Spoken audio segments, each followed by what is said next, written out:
So we're in chemistry, chapter 16, section 1, which gave us a lot of rules and steps, didn't it? So it was kind of a complex chapter, though it was all packed in, but it was a very important chapter. So I thought I needed to go over the review. So the review here, let's begin. I'm going to go over, because some of these will be on your test too. So what is a redox reaction? What does redox mean?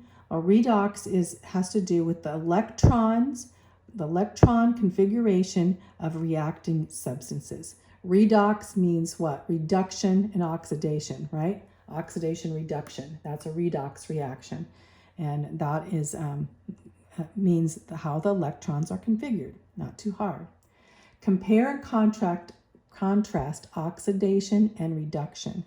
So oxidation is any time, remember the Leo, any time an atom loses. So oxidation would be Leo, loses electrons. LEO, loses electron, is oxidation. And then GR, the lion, the Leo says GR. And so reduction would be gain. Anytime reduction is anytime an atom gains electrons. GR is gain electrons reduction. Just remember that. So I kind of wrote it here, right there. Leo, GR. You see that? Okay. But that's all you can say. Just know that oxidation is going to lose electrons. Reduction is going to gain electrons. In a reduction reaction, distinguishing between the oxidizing agent and the substance that is oxidized. So the oxidation agent causes the oxidation by accepting electrons from another reactant. In the process, it is reduced. So oxidation agent is the one that's going to be reduced. It's just the opposite of what you think. And a reducing agent causes the reduction by giving up electrons, right?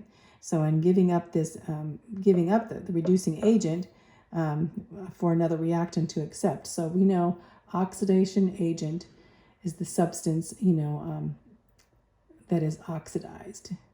And so we know that is called, and the oxidation agent causes oxidation by accepting electrons from another reactant, and this process is reduced. So it's just the opposite of what you think. That's why it's kind of tricky. Let's put them as a question there. So let's go on to aluminum metal reacting with hydrochloric acid to form aluminum chloride and hydrogen gas. And it's saying which one of these undergoes oxidation. So let's look here. So which one? First of all, we're going to look here. As we look, we're going to see, aluminum oxidation is going to accept electrons. So you know which one of these is going to accept electrons. It's going to be chlorine, right? You can just look at this. You don't have to, you can put the numbers in here too, and that will be good. But in the midst of all this, you're going to know, just looking at here, the oxidation accepts the electron. Which one will accept the electron? Of course, chlorine would accept the electron. So it's going to accept the electron. So it's going to go chlorine here to here. So you can see how it's going to change. And so, and which element goes through reduction? The element that's going to be reduced is the positive element, which is going to be aluminum, because aluminum is positive on its own. So the positive is going to be aluminum. The oxidizing agent, that we're going to have is going to be the one that's would be hydrogen. This would be the oxidizing agent. It's not the aluminum. It's going to be that agent there. It's going to be the oxidizing agent, and the reducing agent is going to be the aluminum, right? Or the reducing agent. So anyway, as you look at that, assign oxidation numbers to these. These are kind of fun to do, but you need to look at my notes to see how I did them. So hopefully you can see these. Okay. So here's chromium oxide to find the numbers. So we put X because we don't know chromium, X, and then of course oxygen is going to be a -2 times 4 is a -8, and then of course the charge number is a negative 2. So we just put that in the equation. We're going to end up with 6, basically being 6. So chromium, if we sign chromium here, it's going to be 6, and oxygen, of course, is your negative 2. So chromium being 6. So let's go on to the next one is HNO3. So you're going to have hydrogen being, these two have to be equal, hydrogen, and then we put N, I just put N, we don't know nitrogen, plus negative 6, and so we're going to say, well, N minus 6 equals 6, so N is going to equal 7. So we're going to have hydrogen is going to be 1, N is going to be 7, and oxygen is going to be a negative 2. So let's do carbon dioxide here. So carbon dioxide, can you see this here? Hopefully you can read it. Carbon dioxide, back a little bit, there we go. Carbon dioxide, so carbon dioxide plus a negative 2, oxygen is negative 2. So basically carbon is going to have to be 2 because they're equal. So carbon's going to be 2 and oxygen's going to be negative 2. That one's an easy one. Then NH4, same way, pretty easy. So we have NH4, we have N, and minus 4 equal 1, it's positive 1, so N minus 4 equal 1, N is going to be 5, because you're going to say, N, you're going to add the 4 on this side, so the N will equal 5. So these are all pretty easy. So let's see, the copper metal reacts with bromine in the basic solution and water. And we're going to go ahead and skip this one because I wasn't totally sure I'm putting that one together for you. So this is which member of each of the following pairs is a stronger reducing agent. So when I looked at these, which one would be a stronger reducing agent? If you looked at here, you'd think, well, to a reducing agent, what does the reducing agent do? A reducing agent causes a reduction by giving up electrons. So a reducing agent causes reduction by giving up electrons for another reactant to accept. So which one of these is going to give up electrons? Which one has more electrons? Of course, having a negative charge makes it have more electrons. So a reducing agent would be the negative. So this would be the answer for that, would be a negative, because it's going to give up its electron, right? So the iodine would be that one. And if we have, let's see, here we have a +2 charge. Which one's going to be more negative?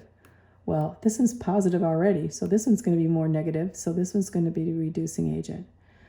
Aluminum or potassium? Well, we know, let's see, aluminum or potassium. Potassium is going to be +1. We find out what aluminum, +2. So the one that has the more negative number.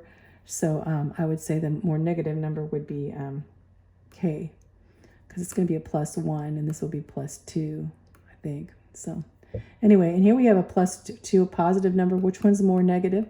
Of course, this one's more negative.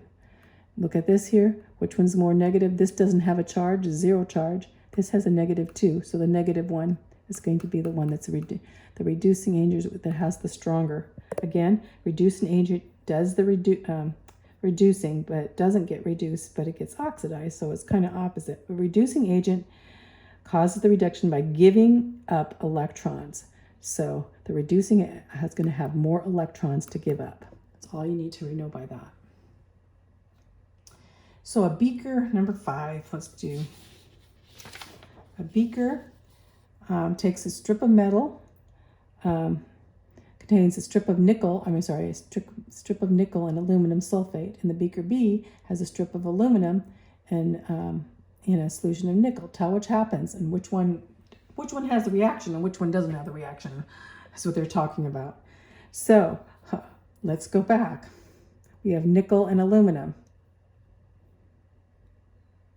We have to go back to that chart. So here's nickel, right here, Ni, nickel. Where's aluminum on this side? Above it. So nickel is down here, and aluminum. So are they going to react? So beaker 1, there's going to be no change because the nickel has to be below it to react, and the aluminum is above it. So that's not going to react.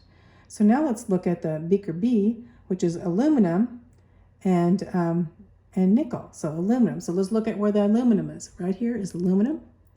And so aluminum to react where's the nickel? The nickel's down here. So this one's going to react.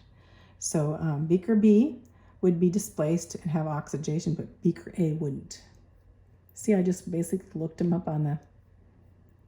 So anyway, that's about it. So it's not going to be that hard, Of course, explaining